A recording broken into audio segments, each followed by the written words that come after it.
Bobo! You said that almost like with the same passion of how you say, chicken tenders! Hello everybody and welcome to another edition of Sorgy Stories. I'm Anthony. I am Daddy. This is the game plan where we preview our Milwaukee Brewers road trips since we are in the throes, as we tape this, of COVID. Hopefully getting out of it very soon and able to get to games this 2021 season. This edition is a very interesting spot because it actually is the home of the original Milwaukee Brewers that we're going to. It is Baltimore, Maryland, and with your Milwaukee Brewers point, so the Milwaukee Brewers went from Milwaukee in 1901 to the St. Louis, being the Browns, and now the Baltimore Orioles, and we'll talk more about the Orioles later. First, we want to get to where we want to go when we go on these road trips, because we just don't go for a baseball game. We go for a lot more. Now, we're going to start with your top 5 locations to go in Baltimore. First 5 things that you want to do, and number 1 talks about the history of baseball. The Babe Ruth Birthplace and Museum. It's essentially a tour of his boyhood home, and it's got displays of his records, his family life. It's got exhibits on the actors who played Ruth in movies and TV shows, and then other members of the 500 Home Run Club, including Hank Aaron. Yep, Eddie Matthews, a bunch of others. And the history of the Star-Spangled Banner in sports. Which, of course, has been much on our minds in recent years. And as we look at the map, too, I want you to notice how close it is to where we will be talking about a little bit later, but where we'll be going to this Brewers-Orioles game on our tours. It's almost like right across the street. Yeah, it's like 2.5 blocks away. It's close, so that might be a place to park the car and spend the day there and then go to the game later on. And speaking of, that's your number 2 as we go in alphabetical order. It is Camden Yards. So when Oriole Park at Camden Yards opened in 1992, a new era of MLB stadiums did begin. The park was new, but it was so old-fashioned based. At just a day old, everybody knew it was going to be a classic. It was going to be very different than the parks that were built before this was built in the early 90s, because so many of the stadiums that were constructed from the 1960s going into the 1980s were dual-purpose stadiums for both baseball and football. A cost-cutting move to take care of 2 teams with one place. But as a baseball fan, do you enjoy going to those places? No, the Oakland Coliseum, which we have done a video on our 2019 Brewers Road Trip series, was pretty cool, but football games don't look pretty there. No, they do not. And baseball games, you have these huge center field stands where you don't get as much of a chance to sort of enjoy the culture of the city, maybe with a beautiful downtown view, or really have more of an intimate type of feel that Camden Yards has. It was really supposed to be almost a replica of Ebbets Field in Brooklyn. And again, the neighborhood experience. And there's a lot of stuff right outside that stadium, too. Yeah, so there's the B&O warehouse, which you might have seen the famous video of Ken Griffey Jr. hitting a home run, hitting it in the Home Run Derby when the Home Run Derby and All-Star Game were there. And it's just a warehouse where the Orioles have offices, where their ticket offices are. And then there's Utah Street, which has the Orioles Hall of Fame on it. And then right in between Utah Street and the main part of the stadium, there's a little plaza. It's got some vendors, some tables, some flagpoles, and it's just a good place to hang out during the game. The other cool thing about that warehouse, remember when Cal Ripken Jr. broke the all-time record of Lou Gehrig for consecutive games played? Yeah. That's where they showed the 21-30 switching to 21-31. Oh, cool. Number 3 on your list, we go from baseball history to American history right in that harbor of Baltimore, the Inner Harbor area. The Fort McHenry National Monument and Historic Shrine.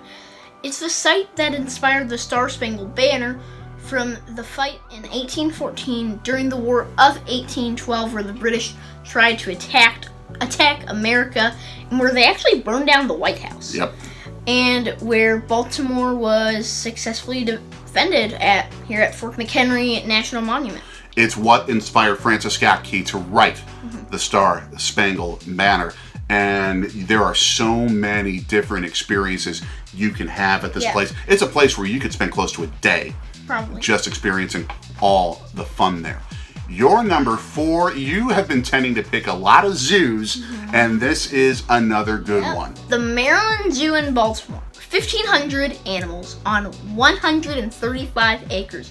It's got a penguin coast exhibit that features the most successful breeding colony of endangered African penguins in North America. That taken from their website, from the Baltimore Zoo site. And check out what else you got here. Bald eagle, baby chimpanzees. Aww. Aww. Okay, this is disgusting. The Madagascar hissing cockroach. I had to add that one for you. The little Texas longhorn. Yeah, little baby longhorns. It better not be attacking Uga. There's a reference to that from an old Georgia, Texas football game. Yeah, in the Sugar Bowl. I think it's like 2 years ago. Something like that, shooting this. And then the extremely endangered Egyptian tortoise. Yep. And Panamanian golden frog? Yes. Number 5 for you is another sports pilgrimage that's got nothing to do with baseball, but is around the area of Camden Yards in downtown Baltimore. It is Royal Farms Arena. Another, as he said, another Wisconsin sports pilgrimage. It was here in 1971 when the Bucks finished their 4-game sweep to beat the Baltimore Bullets and win a NBA Finals with Kareem and the Big O Oscar Robertson. 50 years ago this year, as you're watching this, is when the Bucks won that title.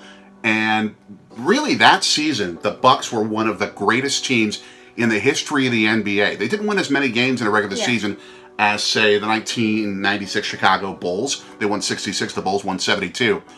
But imagine a playoff run where you only lose one game in the playoffs. Wow. They swept all but one game. They were that dominant. Wow. No one could touch them that year. Yeah. And this was the arena. It's been renovated, but this is where the Bullets played before they moved to Washington and became the Wizards. That was the place where the Bucks clinched that NBA championship. And by the way, something that's got to change. That Bucks team didn't have a parade when they won it all in 1971. And didn't have Giannis Antetokounmpo. You said that almost like with the same passion of how you say chicken tenders. Giannis Antetokounmpo. Are you and your Stephen A. Smith man crush right now? No, not that. It's just because I like when he says, he's a bad man. So, after my top 5, I'm leaving him to scrap. No, I'm not. These are some pretty good places. My number 1 is the Baltimore Museum of Art. When you think of the world's great art galleries, you don't typically think of Baltimore, just like you wouldn't think of Milwaukee. But this is a great art gallery that far outkicks its coverage with how good it is. It's more than 100 years old. Wow. 210,000 square feet of artwork with 95,000 different works of art in this place. Yeah. You include works by the great Henry Matisse with his Cone collection of modern art. A lot of civil rights artwork. And Baltimore has been, especially in recent years, sort of a center of civil rights movements in the United States. A lot of African art, Native American art. And this place, what's really cool about it, especially for travelers like us, it's free! We'll take that, thank you. Number 2 goes to my Italian heritage. You are 50% Italian, I'm full-blooded Italian. So we are taking a trip to Little Italy to D'Alessandro Park. No relation to our good friend Karen D'Alessandro, my former teammate with WTMJ Radio and KTI Country back in the day. You ever played bocce? I actually have. We have. At Festa Italiana here in Milwaukee, I did. You can play bocce in this particular part of Baltimore almost 24 hours a day. Wow. They have these courts set up. And it is this game that's sort of like a little bit like horseshoes, but the target you sort of throw out there so it's not a permanent type of thing. So it's as close as you can get your ball to the target. And these guys get competitive when they play. I mean, my ancestors, when they used to play bocce, they would bring tape measures. They would bring tape tape measures to figure out how close each little ball is. And they have bocce leagues during the week that I will guarantee you get as competitive as what my ancestors, your ancestors, used to have. You'd be like that, I bet. Yeah. Actually, on YouTube, shout out to more Jason if you're watching this. They were playing bocce and had no idea what they were doing. It was kind of funny. That's my life story. So we're even. My number 3 is another sort of hidden nook and cranny that's a cool piece of a city that a lot of people don't think about. It was recommended by YouTuber Josh Post. Graffiti Alley. Graffiti, some people will often say, is a problem in American city. A lot of cities have actually decided to create graffiti zones where people can legally create their street artwork, and this is one of those. The artwork is constantly changing. What you see on our tour might be gone in 5 days. Yeah. As said in the Atlas Obscura quote, it is an art filled with heart and soul for those whose lives are shaped around it. And I think it's a really cool thing that's very different, maybe today, than it's going to look tomorrow. Yeah. Number 4 actually has a personal connection to you. Yes. It is the Pope John Paul II Prayer Garden in downtown Baltimore. And why is it connected to you? He is one of my patron saints, and my middle name is after him. We call him Gianpaolo. Sort of the Italian version of the name. It's a garden with a statue of St. John Paul II right outside the Baltimore Basilica, which was the first major cathedral in the United States. And every year they have these plants that grow in different times of the year. In the fall, they purposely chose yellow and white colored plants and flowers, the colors of the Vatican. In the spring, they are going with red and white colors that bloom at that time, the colors of his native homeland, which is Poland. And in 1995, JP2 said mass at the place where we're going to go see a game. And those masses got tens of thousands of people coming. Yep. And I want you to take a guess who performed at that mass. One particular band that you might not think of. I don't know. AC/DC? The total opposite of Catholic. We're going to go the complete opposite direction in the musical genres. Boys to Men. I have no idea. You know who Boys to Men is. I don't. Motown Philly, back again. Yes, you have. We had that on our drive out to Philly for the Brewers-Phillies I don't trip. remember that. Okay, that's okay. Your mommy would really appreciate that Boys to Men played at that mass. Well, just take into consideration that playlist you put together has probably thousands of songs on it. I love when we can put together playlists for our Brewers road trips when we drive on them. The number 5, I think, is the greatest piece of sports history on our trip. We did this when we went to Detroit to see the Brewers play the Tigers. We went to the old site of Tiger Stadium.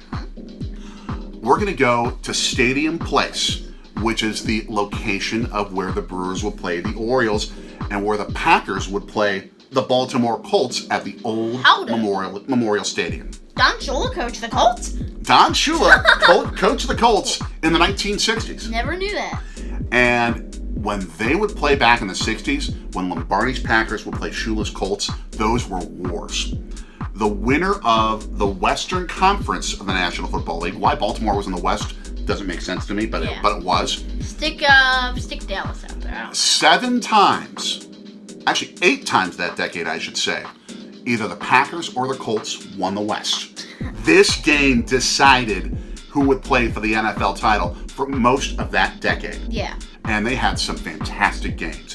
The late Paul Hornung scored 5 touchdowns in one of these conference-deciding games for a Packers win in 1965. The year later, the late Willie Davis forced a rarity, a Johnny Unitas fumble, for the Packers to beat the Colts in 1966 and clinch the Western Conference and eventually go on to win Super Bowl I.